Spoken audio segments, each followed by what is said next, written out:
Kim Pao movie playdate. Naurong na naman. Ito pala ang dahilan. Matapos ipagpaliban ang pagpapalabas ng pelikulang My Love Will Make You Disappear, na pinagtambalan ni Kim Chiu at Paolo Avellino mula sa orihinal nitong playdate noong Oktubre ng nakaraang taon, inilipat ito sa Araw ng Mga Puso ngayong taon. Playdate ng My Love Will Make You Disappear sa mga sinihan ay ngayong March 26, 2025. Yun, Tuloy na March tuloy pa rin 26 po na. talaga. Akala ko naman kung ano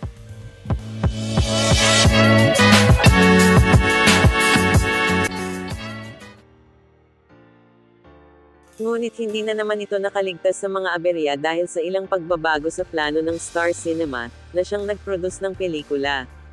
Dahil sa bagong kasunduan sa pagpapalabas ng pelikula sa buong mundo, inanunsyo ng ABS-CBN na sa Marso na ito magiging available sa mga sinehan. Sa kabila ng mga pagkakabago sa pagpapalabas, tila naging favorable naman ito sa ibang aspeto dahil naitugma ito sa pagbabalik ng iconic na tambalan nina Marvin Agustin at Jolina Magdangal. Matapos ang maraming taon, muli silang magsasama sa isang pelikula, at sa February 12, ipalalabas ang kanilang bagong proyekto na pinamagatang XX Lovers. Ang pelikulang ito ng Marjo, tawag sa tambalan nina Marvin at Jolina, ay nagbigay daan sa mga kibitzers na magkomento at magtawag na nasenjitin ng kanilang reunion movie ang My Love Will Make You Disappear, dahil una itong ipapalabas sa mga sinehan bilang bahagi ng mga pelikulang tatampok sa simula ng 2025. Ang mga fans ng Marjo ay labis na nasiyahan dahil sa muling pagkakaroon ng pagkakataon na mapanood silang magkasama sa isang pelikula, lalo na at matagal nang hindi sila nagtatambol sa isang proyekto. Si Jolina at Marvin ay unang nakilala ng publiko sa mga pelikulang Flames, The Movie, Labs Kita, Okay Ka Lang, at Hey Babe, na naging hits noong dekada 70.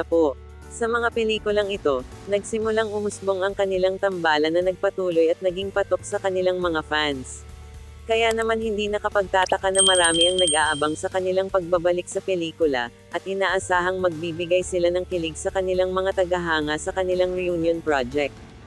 Samantala, kasali rin sa pelikula ang mga sikat na artista tulad nina J.K. Labajo at Loisa Andalio. Ang tambalan ng Marjo at ang mga bagong mukha sa pelikula ay nagpapakita ng bagong dinamikong makikita sa XX Lovers. Magiging kabang-abang kung paano nila ipapakita ang kanilang chemistry at paano nila bibigyan ng buhay ang kani-kanilang mga karakter sa kwento ng pelikula. Ang My Love Will Make You Disappear ay naghihintay pa rin ng tamang pagkakataon upang matuloy ang pagpapalabas nito sa mga sinehan, at umaasa ang mga fans na magiging isang memorable na pelikula ang pagsasama ni Kim at Paolo. Sa ngayon, patuloy pa rin ang hype at interes na dulot ng dalawang magkaibang pelikula na parehong magsisilbing tampok sa mga darating na buwan. Ano ang masasabi nyo dito mga ka-trend vibes?